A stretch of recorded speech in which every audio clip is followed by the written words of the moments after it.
Telugu Desam party.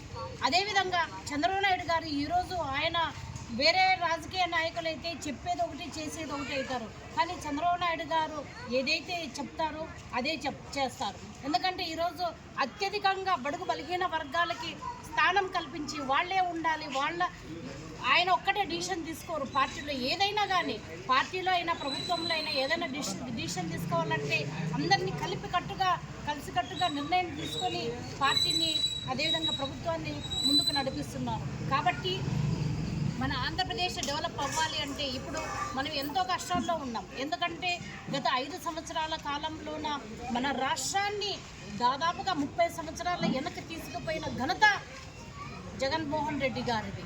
ఆయన్ని ఇప్పుడు ఆ ముద్రలు చెరిపేయాలంటే, ఆ చేదు జ్ఞాపకాలు చెరిపేయాలంటే కేవలం ఒకే ఒక్క నాయకులతోనే సాధ్యమవుతుంది అని చెప్పి ఆంధ్రప్రదేశ్ ప్రజలు తిరిగి మాకు అత్యధిక మెజారిటీతో సీట్లు గెలిపించి ఇవ్వడం అనేది ఆంధ్రప్రదేశ్ ప్రజలు వాళ్ళు తెలివిగా విఘ్నులుగా ప్రవర్తించి ఈరోజు మాకు ఉమ్మడి ఎన్డీఏ పార్టీకి పట్టం కట్టారు. కాబట్టి దాన్ని నిలుపుకోవాలంటే ప్రధానంగా ఆంధ్రప్రదేశ్ ప్రజల్లో ఉన్నటువంటి వీటినన్నింటినీ తొలగించి మంచి పరిపాలన అందించడానికి శ్రీ నారా చంద్రబాబు నాయుడు గారు ఎంతో కృషి చేస్తున్నారు.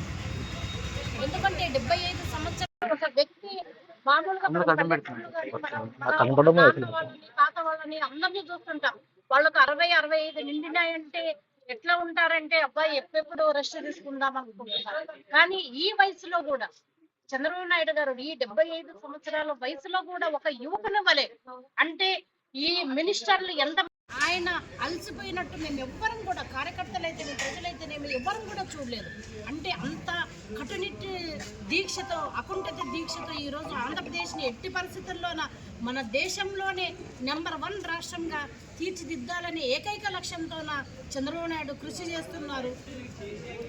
ఆ రోజు జగన్మోహన్ రెడ్డి పరిపాలనలోన మనకు రాజధాని లేని రాష్ట్రంగా ఉంది, కానీ ఈరోజు రాజధాని నిర్మించి ప్రపంచంలోనే అగ్రగామిగా రాజధాని నిర్మించాలనే అకుంఠ దీక్షతో ఆయన కూడా చేస్తున్నారు. కాబట్టి ఆయనకి అన్ని రకాలుగా ప్రజలందరి దీవెన, మనందరి దీవెన ఆయనకు ఎల్లప్పుడూ ఉండాలని, ఆయన ఇంకా 100 సంవత్సరాలు బతకాలని చెప్పి మనస్ఫూర్తిగా కోరుకుంటూ ఈ 100 సంవత్సరాలు కూడా ఆంధ్రప్రదేశ్ అభివృద్ధికి ఆయన వెచ్చించాలని చెప్పి, ఆయన ఆయురారోగ్యాలు అదేవిధంగా వాళ్ళ కుటుంబం అంతా ఆయన్ని బాగా చూసుకోవాలని చెప్పి మనస్ఫూర్తిగా కోరుకుంటూ ఈ అవకాశం ఇచ్చిన చంద్రబాబు నాయుడు గారికి నా జన్మాంతం రుణపడి ఉంటానని చెప్పి తెలియజేసుకుంటున్నాను.